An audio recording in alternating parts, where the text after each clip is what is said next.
A graça e a paz do nosso Senhor e Salvador Jesus Cristo, meus queridos e amados irmãos, sejam todos bem-vindos a mais um vídeo, a mais uma pré-aula aqui da Escola Bíblica Dominical, lição 6 dos adultos, 10 de agosto de 2025. Nós estamos nesse terceiro trimestre, estamos aí nos aproximando para o final deste trimestre, né? Vai até setembro. Nós estamos aqui com a sexta lição, que tem por título Uma Igreja Não Conivente com a Mentira. Nós não devemos, né, irmãos, andar com mentira, com duas faces, com uma máscara. Nós temos que andar com a verdade, pois o Senhor Jesus, Ele se agrada da verdade, de quem é verdadeiro, né? O título desse trimestre é A Igreja em Jerusalém, Doutrina, Comunhão e Fé, a base para o crescimento da igreja em meio às perseguições. E como eu falei, o título da lição de hoje é Uma Igreja Não Conivente com a Mentira. Nós temos aqui uma pequena introdução, nós vamos ser breve, né? Quero ser breve aqui com vocês. Não vai dar para nós falar tudo que nós temos aqui anotado, mas nós vamos estar sendo breve aqui, falando aqui os mais necessários, né? Louvado seja o nome do Senhor. Uma igreja não conivente. Irmãos, a mentira, amados, é um instrumento do inimigo para comprometer a santidade da igreja. A mentira, em lugar nenhum, deve ser contada, deve ser acreditada, porque nós sabemos que o Senhor Jesus Cristo é verdadeiro, Ele é real e Ele não compactua com mentira. O Senhor Jesus, Ele falou, eu sou o caminho, a verdade e a vida, então Ele é a verdade e ponto, né? E nesta lição, querido, nós refletiremos aqui sobre o sério e revelador episódio envolvendo aí Ananias e Safira, que tentaram enganar o apóstolo, mas, na verdade, mentiram ao próprio Deus. Então, o texto de Atos, ele vai nos mostrar que o pecado pode infiltrar até mesmo no ambiente da comunhão cristã, quando não há vigilância. A igreja de Cristo, queridos, deve zelar por sua integridade, enfrentando o engano com a verdade. Então Deus ele permanece santo e requer santidade do seu povo, né? Estamos preparados aí para mais uma lição? Vamos juntos aprender a palavra de Deus. Irmão, falando de mentira, nós vemos que a mentira, ela se encontra com a verdade e a mentira, ela chega para a verdade e fala assim, olha, hoje está um dia maravilhoso, né? Aí a verdade fala assim, deixa eu ver se realmente está. Aí saiu fora assim, deu uma olhada, realmente o dia está maravilhoso. E a mentira, mais uma vez, fala assim, olha, hoje está essa água aqui, ela tá muito boa para tomar um banho, né? Para refrescar-se. Aí a verdade, deixa eu ver se está mesmo. Aí a mentira vai, tirou a sua roupa, a mentira pulou na água e falou, olha, a verdade, tá muito boa a água, vem ver. A verdade falou assim, deixa eu ver realmente se está boa mesmo essa água, se está refrescante. Foi lá, tirou a roupa e pulou na água também. Falou, realmente a água está muito boa para se refrescar. A mentira saiu da água, pegou a roupa da verdade, vestiu e saiu. E todo mundo acreditava na mentira, achando que era a verdade, só porque estava vestido com a roupa da verdade. Então existem muitos enganos vestidos de verdade, mas na verdade por dentro realmente é mentira, é engano. Então devemos tomar muito cuidado quanto a isto, né, amados? Louvado seja o nome do Senhor. O textuário, né, está lá em Atos capítulo 5, versículo 3, que nos diz assim, disse então Pedro, Ananias, por que encheu Satanás o teu coração para que mentisses ao Espírito Santo e retivesse parte do preço da herdade? Irmãos, o texto em destaque, aqui de Atos capítulo 5, versículo 3, será analisado em detalhes ao longo da exposição desta lição. Nós vamos estar trazendo aqui uma exposição maravilhosa, eu sei que você vai amar. Então, neste momento, porém, o propósito é destacar passagens paralelas que evidenciam a atuação do juízo de Deus, assim como ocorreu no episódio envolvendo Ananias e Safira.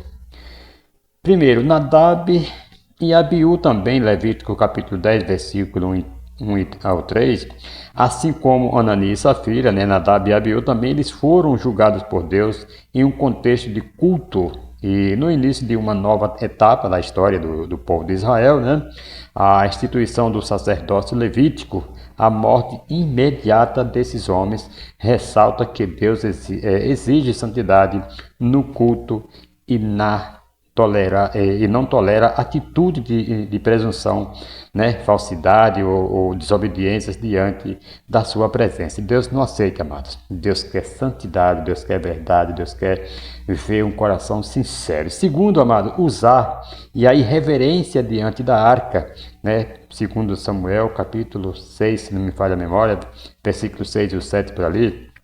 Uzá, ele morreu por um ato aparentemente bem intencionado. Sim, por que não dizer, foi bem intencionado, mas que violou a ordem divina expressa.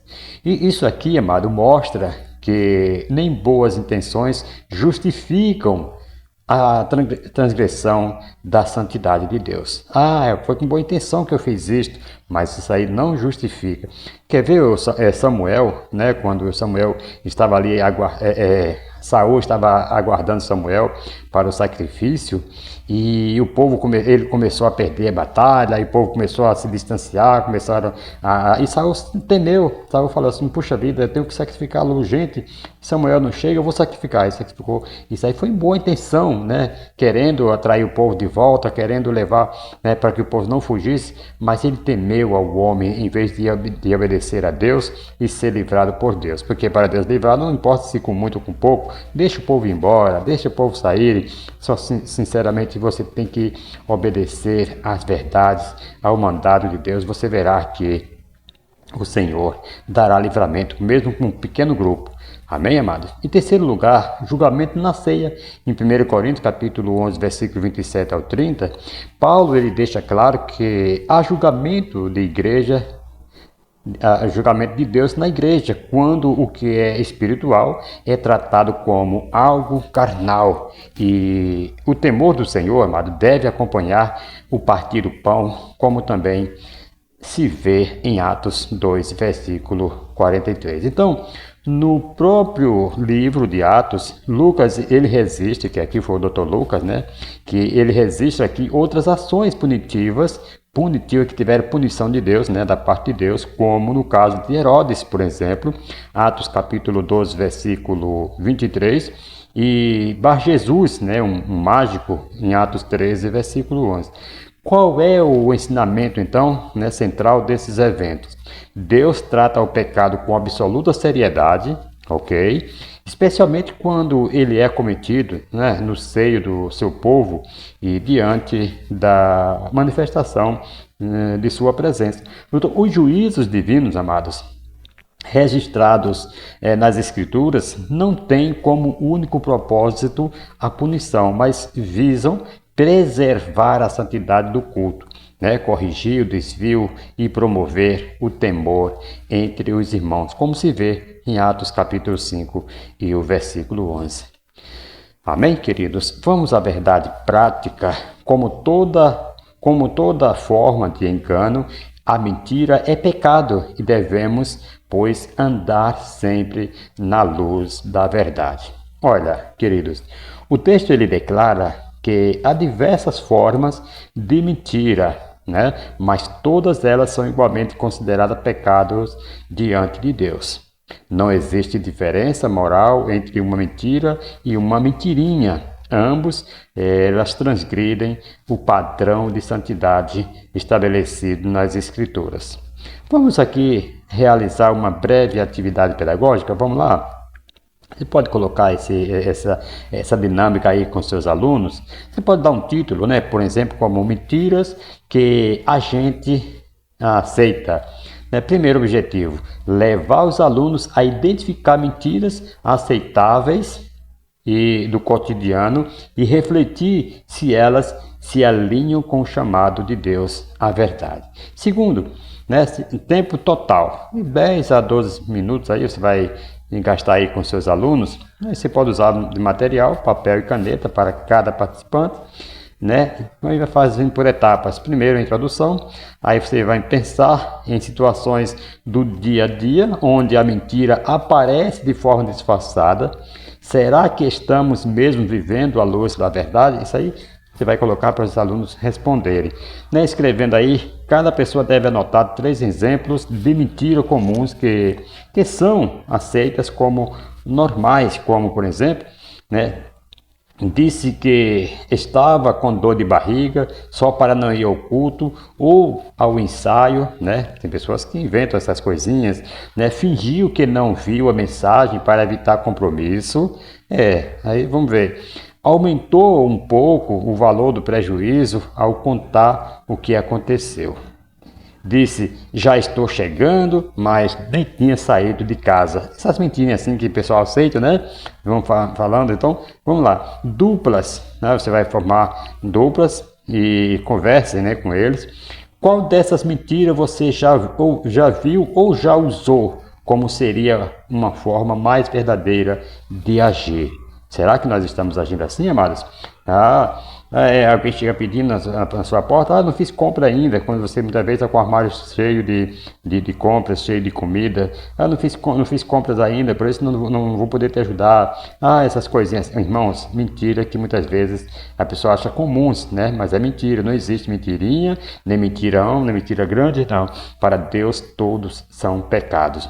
Mentiras pequenas, amados, ainda são enganos, né? Os mentirosos não herdarão o reino dos céus. Interessante que tem pessoas que usam muito essas mentirinhas aí que eles falam que é aceitáveis, porém julga a quem mente com uma mentira maior. Mas para Deus tudo é igual. O diabo, amado, ele é o pai da mentira, né? Ele é o pai da mentira. Queridos irmãos, nós separei aqui alguns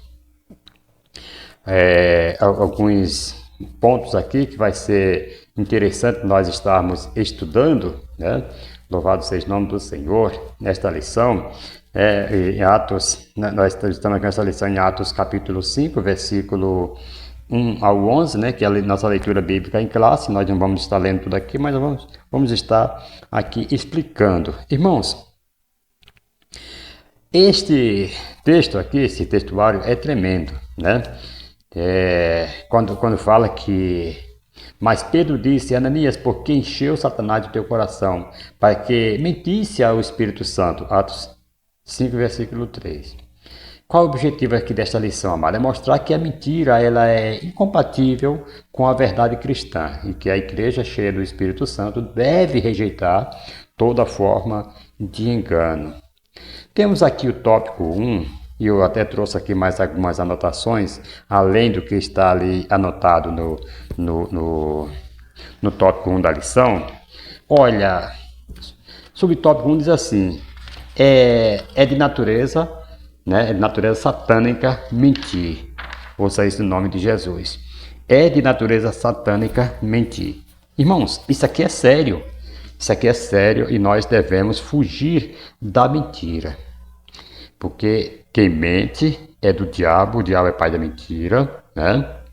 Aqui, a mentira é mais do que um ato, é uma manifestação da natureza satânica.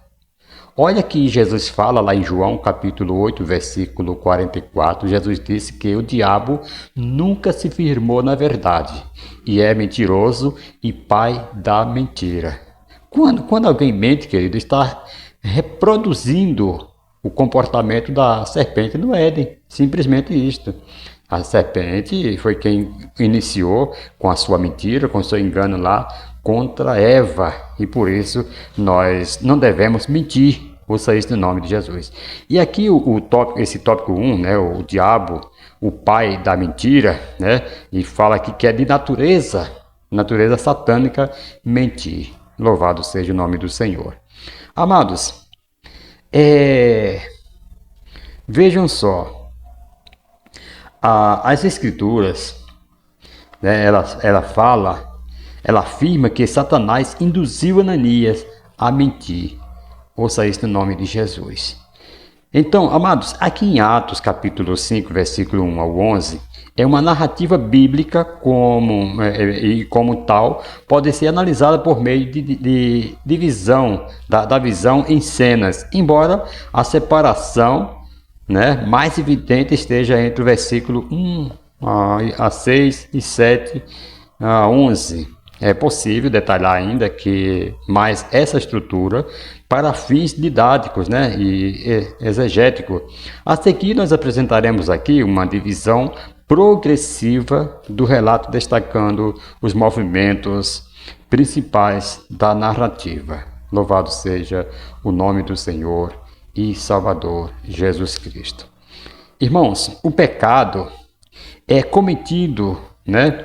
Versículo 1 e 2 vai falar isso aí. Ananias com Safira, ele vende uma propriedade e retém parte do valor, entregando aí o restante como se fosse a totalidade da oferta. Mas por que ele morreu? Foi porque ele entregou só uma parte? Não. Foi por ele ter vendido por um valor X e falar que foi outro valor. Aí entrou a mentira. Se ele tivesse falado assim, olha, eu vendi por 50 mil, guardei 25 para mim e estou trazendo aqui 25. Beleza, sem problema algum. Mas se ele concordou com a mulher em casa que vendeu por 25, sendo que tinha vendido por 50, estava mentindo. Irmãos, e aí foi isso que Deus não aceitou. Não foi porque ele não deu tudo, não. Foi porque ele mentiu. Certo? Ele não somente mentiu, mas ele mentiu. Ainda chegou, se ele tivesse chegado lá também sem nada falar, sem falar que vendeu por X e simplesmente depositasse ali o dinheiro, também não teria tido problema algum. Mas ele mentiu, concordou com a mentira em casa juntamente com sua mulher. Isto é que é o problema. Devemos tomar muito cuidado, queridos, em nome do Senhor Jesus Cristo. Não devemos reproduzir o comportamento da serpente no Éden. O pecado, querido, ele é revelado versículos 3 e 4.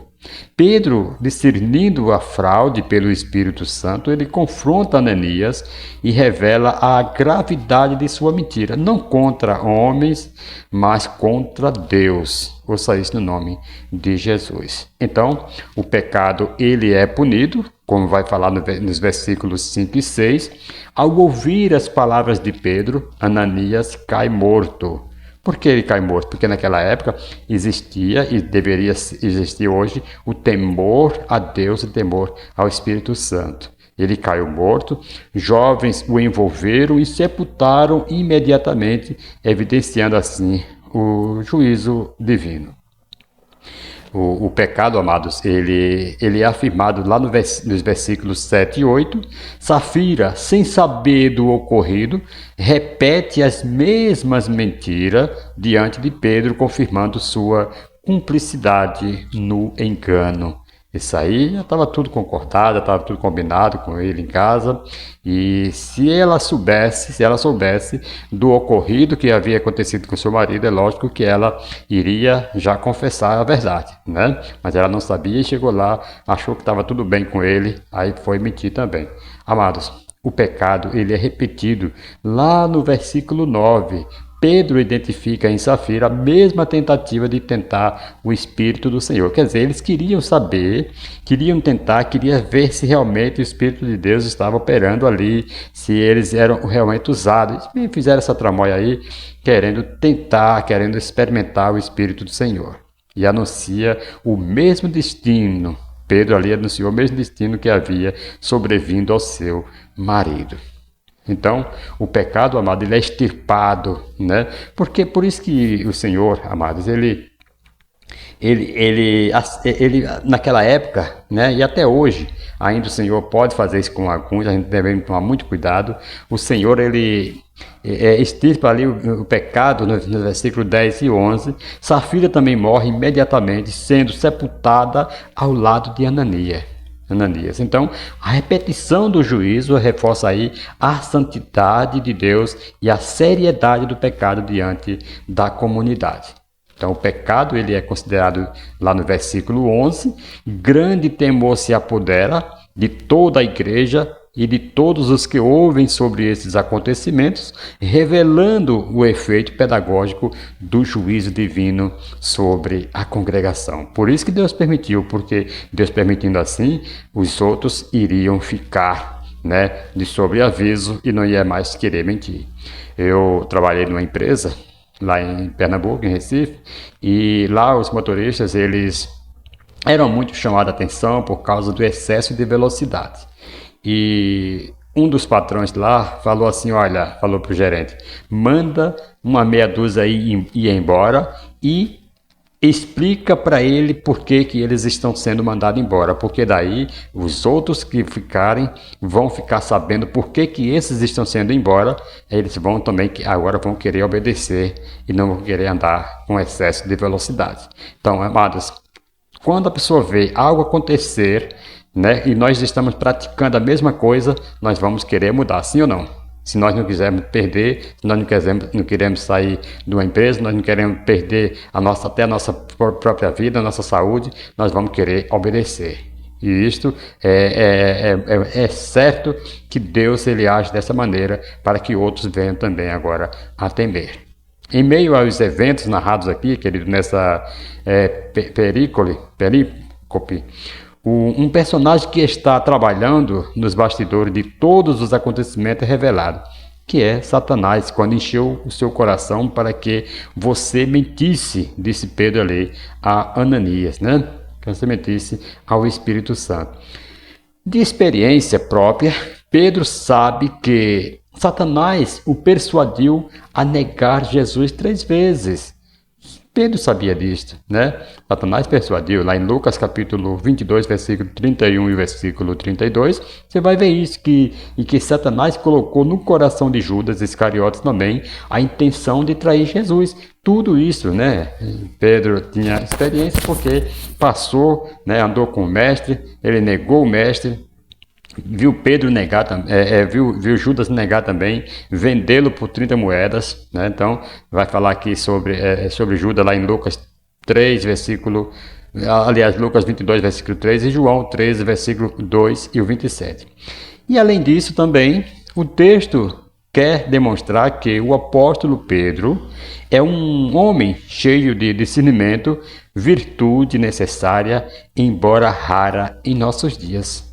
Hoje em dia está assim, que nós possamos orar, irmão, pedir a Deus discernimento, que nós possamos andar com a verdade para discernir quem está mentindo também, para que a glória de Deus se manifeste no meio do povo.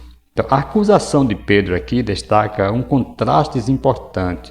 Enquanto o Espírito Santo enchia Barnabé e os outros crentes, Satanás enchia o coração de Ananias e Safira, como diz aqui no capítulo 5, versículo 3, que foi o nosso textuário. Eles eram crentes, mas agiram motivados pela influência do diabo. Torna-se evidente, à luz do que foi apresentado, que, em primeiro lugar, Satanás age com sutileza, embora na maioria das vezes sua presença não seja percebida. Isso não significa que ele não esteja em plena atividade. Por essa razão não podemos baixar a guarda, por essa razão nós não podemos baixar a guarda. É necessário manter constante vigilância. Nosso adversário está à espreita, esperando o momento oportuno para nos afastar da verdade. E em segundo lugar, querido, mesmo crentes que são usados por Deus, caso não vigiem, podem sim se tornar instrumentos nas mãos de Satanás. É necessário redobrar a atenção quanto ao que falamos e aos motivos pelos quais falamos. Devemos refletir seriamente, amados, sobre nossa conduta e examinar nossas motivações, pois muitas vezes nós somos guiados por sentimentos pecaminosos e influências malignas. Não é comum encontrar crentes agindo sob a influência do inimigo. Não. Dominados por inveja, cobiça, soberba e até imoralidades, ferindo outros membros do corpo de Cristo e comprometendo o testemunho da igreja. Por isso, irmãos, a vigilância espiritual é a submissão contínua à palavra de Deus.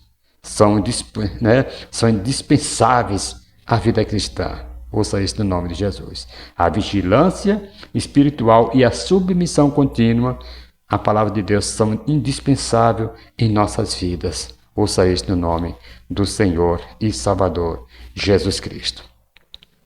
E o segundo tópico, temos aqui também, aqui nesse segundo tópico, segundo subtópico, a mentira como um ardil maligno. Amados, vejam só, mentir é uma arma espiritual usada por Satanás para confundir, dividir e destruir. A mentira, queridos, no contexto da igreja primitiva, como o exemplo aqui de Ananias e Safira que nós estamos falando, foi um tentado contra a santidade da comunhão cristã. Então, o inimigo, ele usa a mentira para mascarar a verdade e gerar aparência piedosa. É verdade, ele faz isso muito. Ouça isso no nome de Jesus. Amados, esse segundo subtópico vai falar a mentira como um ardil maligno.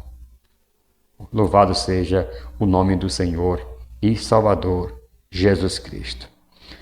Queridos irmãos, Satanás ele não tem poder para nos forçar a pecar. Não, ele não tem esse poder para forçar, não. No entanto, por meio de suas astutas estratégias, amados, ele busca nos induzir ao erro. Então, a sua atuação consiste em enganar, distorcer a verdade e explorar nossas fraquezas, conduzindo-nos à prática do mal. Ouça isso no nome de Jesus. Irmãos, trouxe aqui uma ilustração útil, que pode esclarecer esse ponto. O diabo, suponhamos aqui, o diabo nos leva até a beira de um precipício e afirma que saltar será benefício, certo? Contudo, a decisão de saltar ou não pertence exclusivamente a nós. Ele não pode nos obrigar a agir contra a vontade, ok? Mas pode influenciar, seduzir e até persuadir. O pecado, portanto, amado, não é imposto, é escolhido sob influência. Então, ele não impõe. Ele põe lá para você escolher, dá aquelas influências todas lá, e muitas vezes o homem escolhe por influência. Então não podemos subestimar Satanás. Subestimar, amado, significa considerar alguém ou algo como menos perigoso, menos competente ou menos relevante do que realmente é. Esse erro ele pode ser fatal na vida espiritual, pois o inimigo, queridos, é astuto e experiente em enganar. Foi ele mesmo quem conseguiu iludir Adão e Eva, seres humanos que, ao contrário de nós, viviam em um estado de perfeição. Vejam só, eles já viviam no estado de perfeição, sem inclinações pecaminosas. Se mesmo em tal condição eles foram enganados, quanto a nós, Quanto mais nós.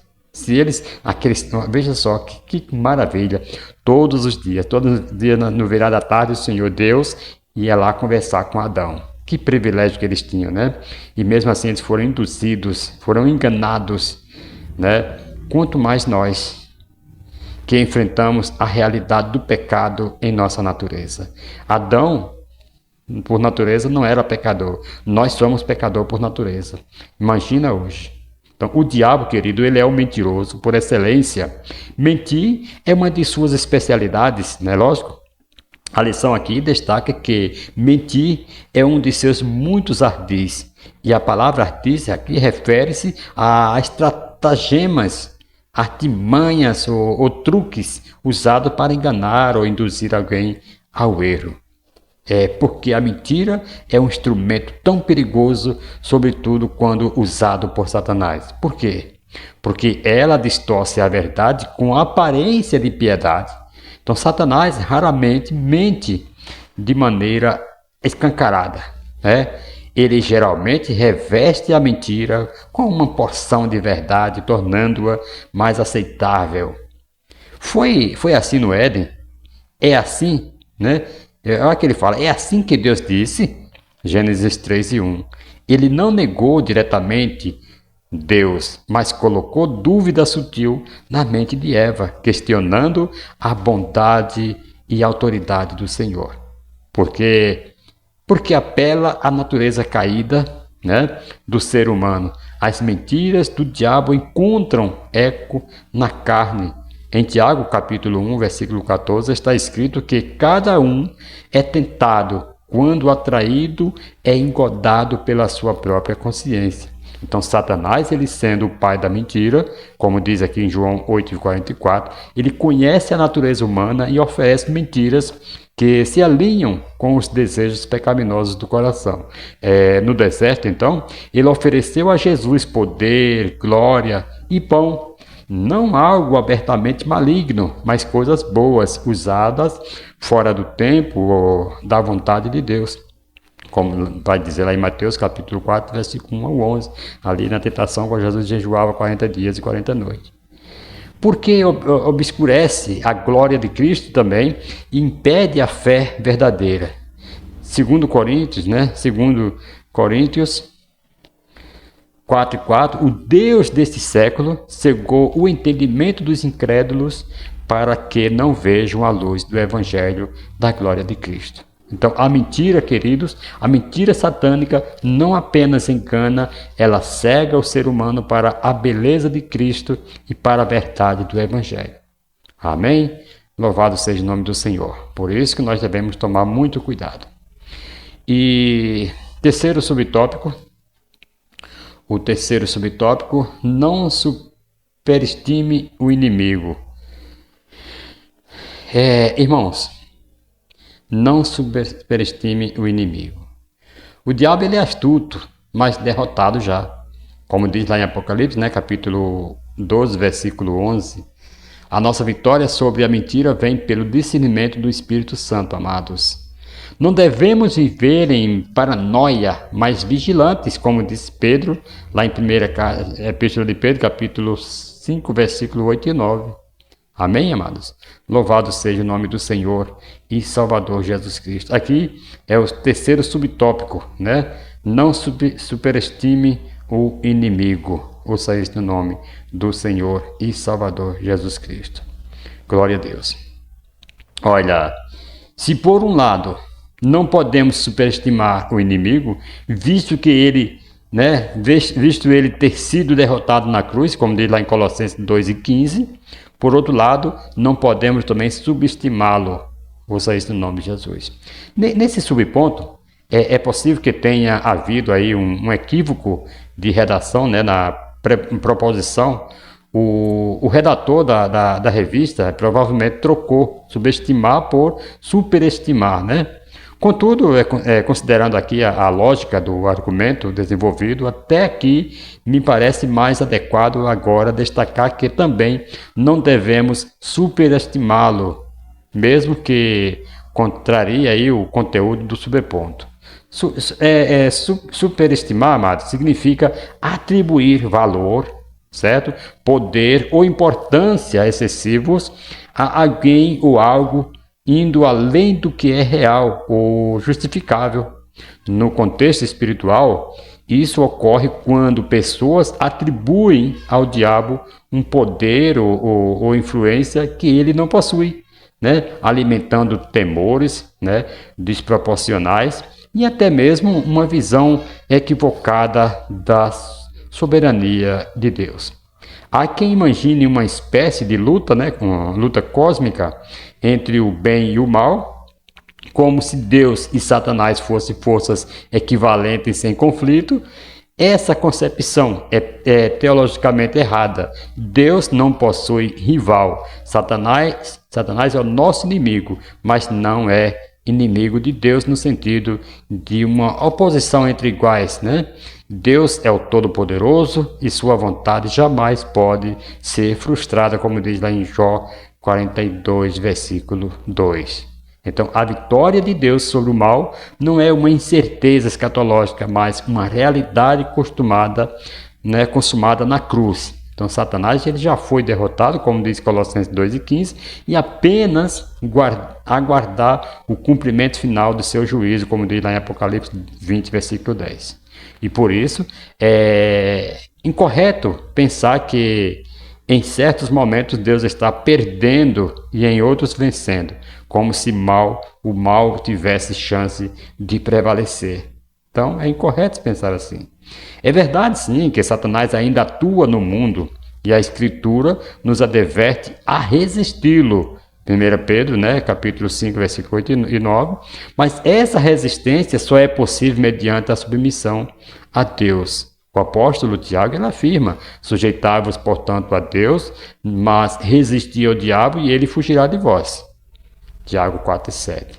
Assim, o segredo para vencer o inimigo não está em nossas forças, mas em nossa sujeição ao Senhor. Então, a nossa confiança ela está firmada na certeza de que maior é aquele que está em nós do que aquele que está no mundo. 1 João 4:4. Jesus ele é infinitamente mais poderoso que o diabo. Não há razão para temor exagerado, mas também não podemos ser ingênuos. O equilíbrio bíblico está entre vigilância e confiança, resistência e sugestão. Ouça isso no nome do Senhor e Salvador Jesus Cristo. Temos aqui o segundo tópico, o cristão e a mentira. Ouça isso no nome de Jesus, amados. Louvado seja o nome do Senhor. O cristão e a mentira. Glória a Deus. E nós vamos estar aqui já pulando para o segundo tópico. Esse cristão é mentira. Aleluia. Glória a Deus. Amados irmãos, o cristão é mentira. Primeiro subtópico do tópico 2 é mentir, amado. É uma escolha. A mentira não escapa, ela é decidida. Escapou aqui e tal. Escapou, menti porque escapou assim do nada, não. É uma escolha, ela é decidida. Colossenses capítulo 3, versículo 9 diz que não mentais uns aos outros. Então, ela é decidida. Se você decidir mentir, está decidido. Se você decidir não mentir, está decidido. Então, o crente, amado, ele deve optar pela verdade, mesmo que ela custe algo. Eu vou mentir aqui, eu vou falar para o irmão que eu não fui para a igreja porque estava com dor de barriga, e às vezes ficou para assistir um futebol, às vezes ficou... Não, fala a verdade logo, irmão. Fala a verdade, irmão. Eu gosto de sinceridade quando tem pessoas que falam assim, olha, eu sou sincero, pastor, eu não fui para a igreja porque... Estava passando um programa legal, um filme legal, eu gosto de assistir, e eu acabei ficando. Eu sei que a fraqueza foi maior, mas acabei ficando. Conta a verdade, irmão. Isso aí é mais... É lindo quando o homem chega diante do seu pastor, do seu líder, e fala logo a verdade. Não. Então, quem deve optar pela verdade, mesmo que ela custe algo, certo? Louvado seja o nome do Senhor. Irmãos, deixa eu falar aqui para você. Você sabia que... Peraí, antes, vamos ler o texto aqui, dando a devida atenção aos termos em destaque, Veja o que Pedro disse. Então Pedro disse: Ananias, por que você permitiu? Olha aí. Então a sua decida, a pessoa permite se quiser. Por que você permitiu, ouça isso em nome de Jesus, amados, que Satanás enchesse o seu coração para que você mentisse ao Espírito Santo, retendo parte do valor do campo? Não é verdade que, conservando a propriedade, seria sua, e depois de vendido, o dinheiro também não estaria em seu poder? Por que você decidiu, olha só, ouça isso em nome de Jesus, amados. Glória a Deus. Louvado seja o nome do Senhor. Veja só que o negócio aqui é sério. Então, voltando aqui, ele pergunta: olha, se você, e depois de vendida, o dinheiro não estaria em seu poder, por que decidiu fazer uma coisa dessas? Você não mentiu aos homens, para os homens, mas para Deus. Atos capítulo 5, versículo 3, né? Olha, por que você decidiu fazer uma coisa dessa? Olha o que ele fala. Aqui, por que colocaste esse plano no teu coração? Então foi uma decisão dele. A pergunta de Pedro, amados, é incisiva e revela a gravidade do ato de Ananias. Então o verbo aqui, colocar, estabelecer, expressa deliberação consciente, né? Não um impulso momentâneo. Trata-se de uma decisão interiormente amadurecida. Esse substantivo, que significa ação, coisa ou plano, reforça aí que houve intencionalidade e planejamento. Então o pecado de Ananias não foi fruto de um erro impulsivo, mas de um projeto concebido no coração, lugar de onde procedem todas as decisões morais, segundo Jesus falou em Mateus 15, versículo 19. Portanto, queridos, ainda que Satanás tenha influenciado Ananias, foi o responsável por arquitetar e consentir, né, com o plano. Então, a Escritura jamais isenta o ser humano de sua responsabilidade moral diante da tentação. A partir da exposição do texto, percebe-se que o pecado começa no coração antes de se manifestar em palavras ou ações. Ele é gestado nas intenções ocultas da alma. Por isso, vigiar, né, os desejos, as motivações e os pensamentos é indispensáveis para a integridade espiritual. Como disse, né, o sábio, sobre tudo que se deve guardar, guarda o teu coração, porque dele procede as fontes da vida, lá em Provérbios capítulo 4, versículo 23. Então devemos vigiar, porque o pecado não é assim de todo assim rápido, não. Às vezes tem um planejamento, arquitetando ali e tal, até efetuar, até chegar, né, encontrar ali a luz ao pecado. Devemos tomar muito cuidado quanto a isto, meus amados irmãos. Segundo subtópico, atraídos pela mentira. Atraídos pela mentira. Louvado seja o nome do Senhor. Glória a Deus. Queridos, muitos preferem a mentira porque ela é mais conveniente, não é verdade? Ou mais bonita, né? Segundo Tessalonicenses, capítulo 1, versículo 11, capítulo 2, versículo 11, fala de pessoas que amam a mentira.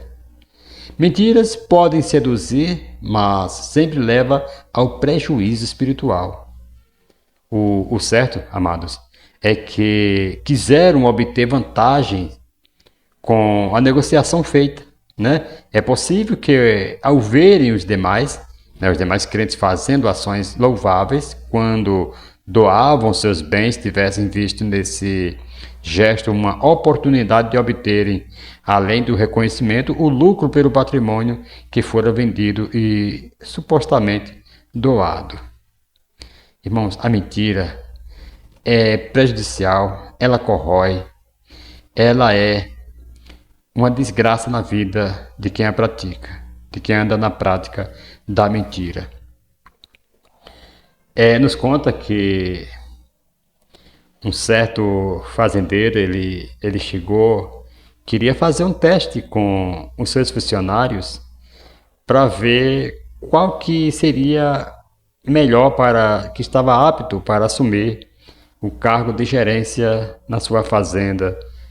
E ele chegando falou assim: olha, vai vir aqui um pessoal comprar sementes para plantarem e você fala bem dessa semente aqui, que essa semente aqui, ele falou para o funcionário, essa semente aqui não presta, não nasce, se ele comprar não vai nascer. Porém você vai falar bem dessa, e daquela que nasce você fala mal. Você fala que não presta e tal. Aí alguns aceitaram essa proposta. Porém, teve um que era cristão, falou assim: olha, meu patrão, eu não posso fazer isto, porque se eu fizer isto, eu vou estar pecando contra o meu Deus, vou estar mentindo, e eu não quero fazer isto. Eu prefiro falar a verdade. Se o Senhor falou que essas daqui não presta, eu prefiro falar para o comprador que esta não presta. Se o Senhor falou que aquela presta, que ela é boa, prefiro falar que aquela lá é boa. O patrão falou assim, eu de um funcionário desse que eu quero para a minha fazenda, porque eu vi em você confiança e sinceridade. Porque se você aceitasse a mentira que eu estou falando aqui, você iria mentir também para mim, nos negócios aí que você fizesse. Então, muitas vezes, a mentira, muitas vezes não, sempre ela é corrosiva, ela corrói, ela complica a vida do ser humano, tem as suas consequências. Ouça isso no nome do Senhor e Salvador Jesus Cristo, amados. Amados, atraídos pela mentira. O certo é que quiseram obter vantagens com a negociação feita, né? É possível que, ao verem os demais crentes fazendo ações louváveis, quando louvam os seus bens, tivessem visto nesse gesto uma oportunidade de obterem, além do reconhecimento, o lucro pelo patrimônio que fora vendido e supostamente doados. É importante deixar claro, Ananias e Safira não eram obrigados nem a vender a propriedade, nem a entregar todo o valor aos apóstolos. O próprio Pedro afirma isso em Atos 5, versículo 4, eu até também já falei no começo da lição aqui. Porventura não era teu, e vendido não estava em teu poder? Ou seja, a doação era completamente voluntária, querido. O problema não foi reter parte do valor, não. Eu falei isso aqui no começo, mas foi mentir, dizendo que haviam doado tudo com a intenção de parecer mais espirituais e generosos do que realmente eram. Amor ao dinheiro, né? Um pecado recorrente. Ananias, ele amava o dinheiro e a aparência, e o amor ao dinheiro tem destruído aí vidas ao longo da história bíblica. O jovem rico, por exemplo, lá em Lucas 18, e versículo 18 ao 23, quando Jesus lhe pediu que vendessem, né? Jesus pediu que vendesse tudo e seguisse a ele. Ele retirou-se triste, pois era muito rico. O coração estava preso às posses, amados.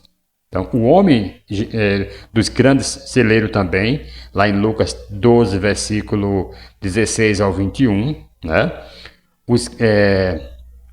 Após planejar ampliar seus celeiros para guardar sua grande colheita, ouviu da parte de Deus: louco, esta noite te pedirão a tua alma, e o que tens preparado, para quem será? Eu falei aqui na lição passada que nós somos apenas mordomos daquilo que Deus colocou em nossas mãos para nós cuidar. Nada é nosso. Então nós temos que saber cuidar, né, administrar bem aquilo que Deus deu na sua mão. Judas Iscariotes foi o outro também, né? Lá em Mateus 26, 14 ao 16 e João 12, versículo 6. Ele entregou o Senhor por 30 moedas de prata, querido, e roubava da bolsa dos discípulos, né? Seu fim foi trágico. E tem também aqui as motivações erradas aqui, a busca por prestígio. Ananias não apenas desejava preservar seu dinheiro, mas também o prestígio social que acompanhava os atos de generosidade, como no caso de Barnabé, né? Lá em Atos 4, versículos 36 e 37. Ele queria ser visto, reconhecido e honrado, mesmo que para isso precisasse mentir diante de Deus e da igreja.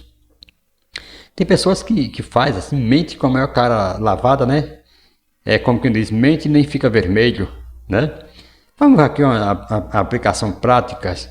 Deus, amados, não aceita fingimento no culto. O Senhor conhece os corações.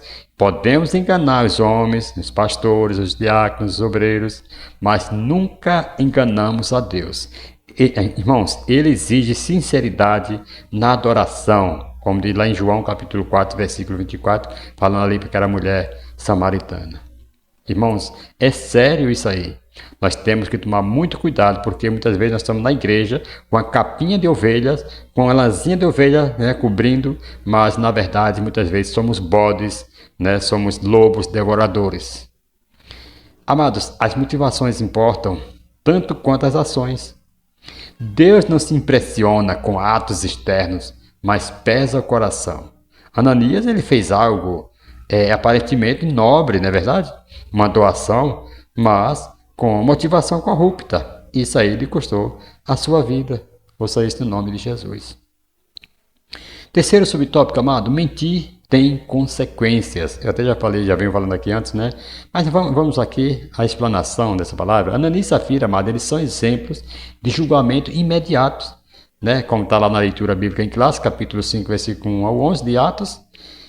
Em Corinto, pecados são não julgados, trouxeram fraqueza, doenças e até morte também. 1 Coríntios capítulo 11, versículo 30 ao 32. Então, a mentira pode gerar perda de autoridade espiritual e escândalo na igreja. Por isso devemos tomar cuidado quanto a isto, amados. Ouça isso no nome do Senhor e Salvador Jesus Cristo. Louvado seja o nome do Senhor. Amados, o pecado, deixa eu falar uma coisa aqui para você. O pecado escondido torna-se revelado e o pecado revelado torna-se julgado. Todo pecado tem consequências imediatas e escatológicas também. Os mentirosos não entrarão no reino dos céus. Isso aqui é escatológico, é no futuro. Não entrarão no reino do céu. Portanto, podemos fazer 3 aplicações aqui. Em primeiro lugar, o texto nos ensina que todo pecado será julgado e desmascarado.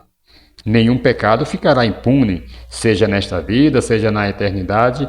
Alguns terão seus pecados revelados publicamente e enfrentarão consequências imediatas.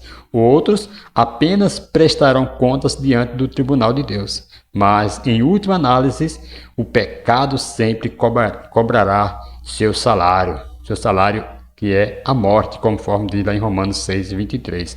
O juízo é certo, amados. Devemos tomar muito cuidado. E em segundo lugar, nós aprendemos que Deus condena o pecado com severidade. A morte de Ananias e Safira, por exemplo, foi fruto direto do juízo divino. Esse episódio demonstra que Deus não tolera o pecado. Então a igreja não pode relativizar o pecado, nem compactuar com práticas iníquas. Ela deve se posicionar com firmeza, é claro, promovendo a disciplina e a santidade como expressão de fidelidade a Deus. E por fim, o texto também revela a imensurável misericórdia de Deus, né? Ananias e Safira, eles foram punidos severamente, mas quanto de nós já não pecamos de forma semelhante? E ainda assim, continuamos vivos. Isso só pode ser atribuído à misericórdia do Senhor que nos chama ao arrependimento, queridos. Ouça isso no nome do Senhor e Salvador Jesus Cristo. Segundo tópico, amados. Segundo tópico, a igreja que repele mentira. Glória a Deus. A igreja que repele mentira. Louvado seja o nome do Senhor. Olha,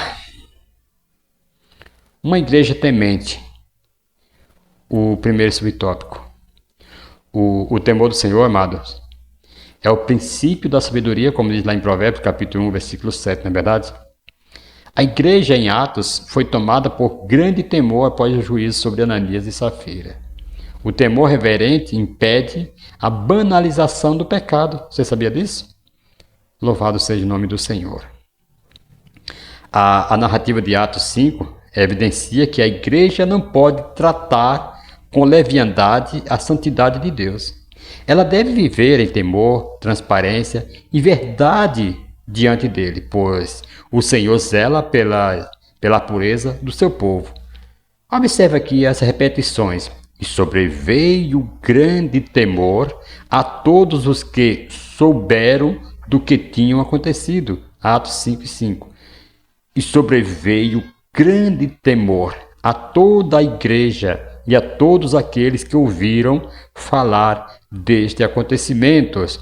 Né? Atos 5, versículo 11. Então repete sempre porque o Senhor quer mostrar aqui para nós termos também esse temor e não querer mais mentir, não querer mais fazer coisas erradas. Um dos benefícios da disciplina na igreja, eu já vi até pessoas brincarem, sabe? Falar assim, olha, Sansão quando mentiu 3 vezes, ele teve sucesso, quando ele contou a verdade, ele perdeu. né? Quando ele contou a verdade, cortaram o cabelo dele e tal. Mas, irmãos, não vamos estar brincando com o pecado. Não vamos estar fazendo, né?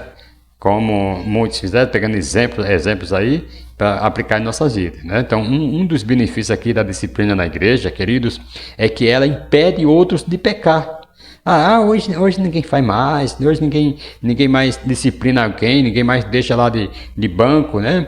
Antigamente você pegava sua carteirinha de membro, ou sua credencial, se fosse um obreiro, e deixava lá de disciplina por vários meses para ver, né, como que ia se comportar aquele indivíduo, e depois, se tivesse bom testemunho, voltava à comunhão novamente. Hoje diz que ninguém faz mais isso porque tem medo de processo. Tem medo de ser processado, isso e aquilo outro. Onde que está a igreja de Cristo hoje que não faz as coisas corretas? Porque a disciplina ela faz com que outros impeçam de pecar. Ouça isso no nome de Jesus. Está lá em 1 Timóteo capítulo 5, versículos 19 e 20.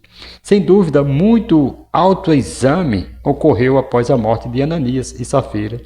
Suas mortes causaram grande temor, não só entre toda a igreja, mas também entre todos os que ouviram estas coisas. O forte desejo de Deus, amado, por uma igreja pura e sua disposição de tomar medida drástica para atingir esse propósito tornaram-se evidente a todos. Já era tempo, como Pedro escrevia, né? Escreveria mais tarde, para que comece o juízo pela casa de Deus. E se primeiro começa por nós, qual será o fim daqueles que são desobedientes ao Evangelho de Deus? 1 Pedro 4,17, né? Talvez Pedro aqui ele tenha se lembrado desse episódio quando, inspirado pelo Salmo 34, escreveu: aquele que quer amar a vida e ver dias bons, refreia a sua língua do mal e os seus lábios não falem engano. 1 Pedro 3, versículo 10. Ouça isto no nome de Jesus. Louvado seja o nome do Senhor e Salvador Jesus Cristo. Segundo subtópico do tópico 3, uma igreja forte. Uma igreja forte. Louvado seja o nome do Senhor e Salvador Jesus Cristo. Já estamos indo para o final, querido. Esse tópico 3 eu tenho só 2 subtópicos.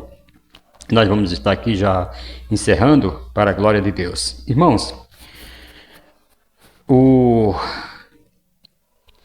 uma igreja forte. A igreja forte, amado, é aquela que mantém a verdade como coluna. Vocês sabiam disso? Veja lá, acho que é 1 Timóteo capítulo 3, versículo 15, né? Fortalecida na palavra, na oração e na comunhão, ela não tolera o engano. Uma igreja forte, uma igreja cheia do Espírito Santo e intolerante à falsidade. Ouça isso no nome de Jesus. Louvado seja o nome do Senhor.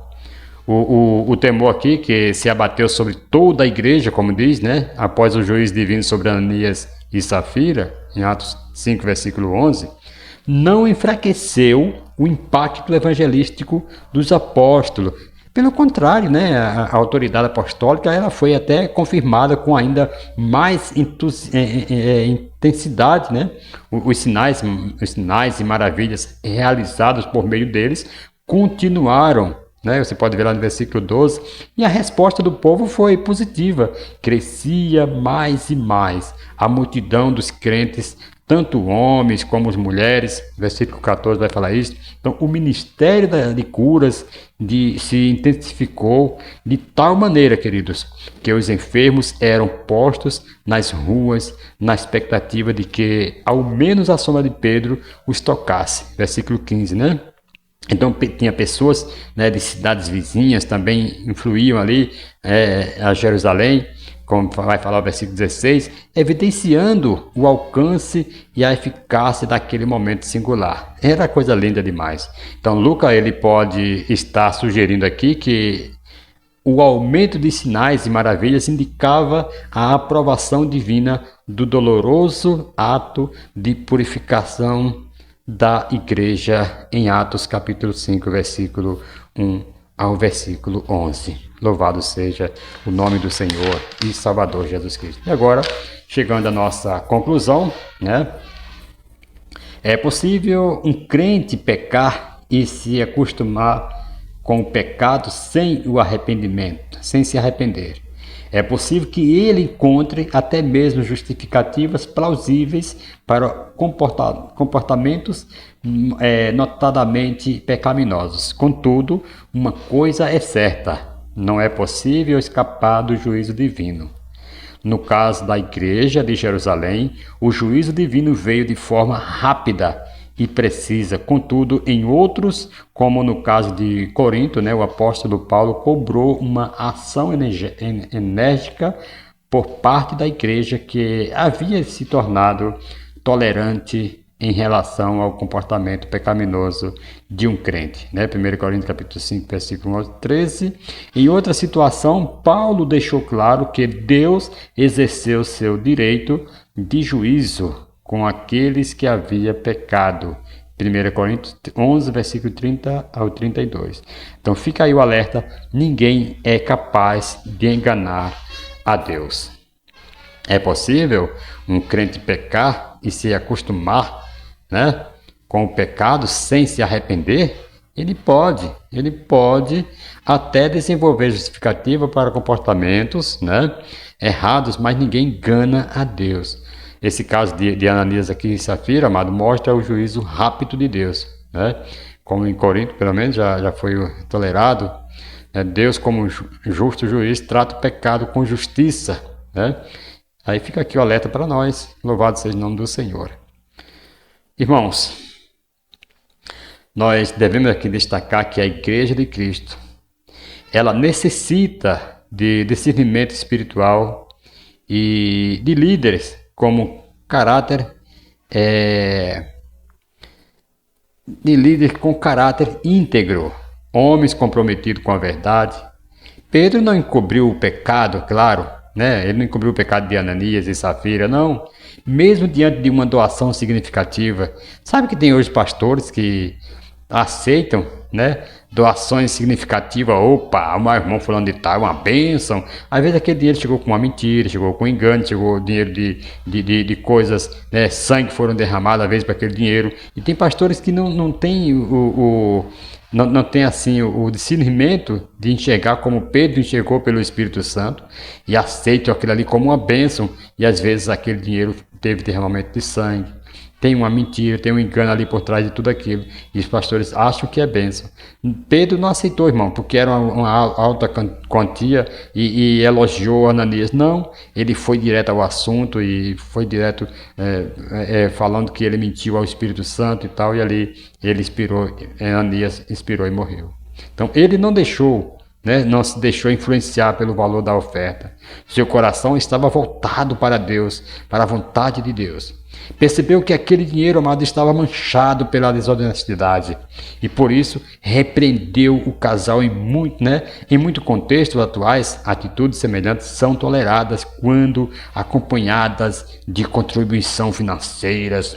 Pessoas carnais recebem posições de influências, mesmo sem testemunho ou integridade.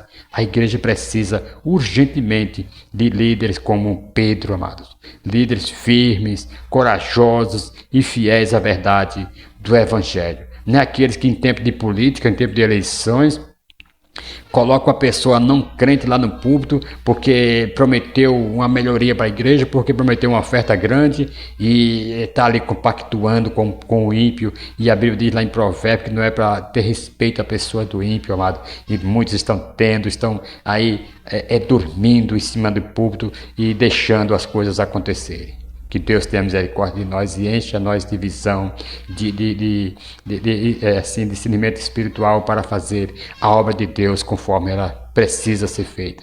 Que Deus abençoe a todos, amados, em nome do Senhor Jesus Cristo.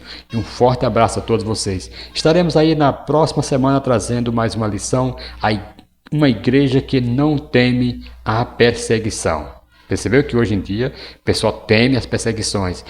Não vamos aceitar qualquer coisa na igreja, porque hoje em dia tem processo, irmãos. Não tema, não, meu irmão, deixa o processo vir. Faça a obra de Deus, não negocie a palavra de Deus, não mude, não põe uma máscara na verdade, não. Mas vamos com a verdade pregar o evangelho da verdade. Que Deus abençoe em o nome do Senhor Jesus Cristo. Um forte abraço a todos vocês que estão aí nos acompanhando aí pelas redes sociais, pelo YouTube, e que Deus abençoe em nome de Jesus.